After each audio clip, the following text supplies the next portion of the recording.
everyone, I'm Ailish and I run the multi-award winning natural and organic beauty blog called theglowgetter.co. So today I'm going to be creating a Himalayan pink salt body scrub using Manuka honey, coconut oil and Himalayan pink salt.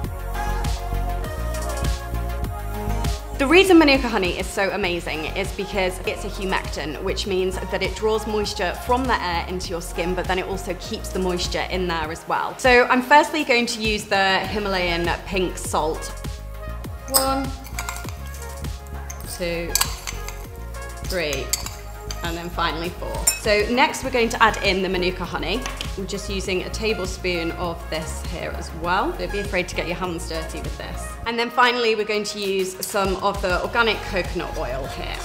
And now I'm going to mix it all together. So this is the recipe completely done. Pop some in your hand and then start to rub it on. It also kind of helps promote blood flow because you can see my skin's getting a little bit pink here, and this is from the skin kind of detoxifying itself, but then also just having a really good exfoliation. So thank you everyone so much for watching, and I will see you on the next video.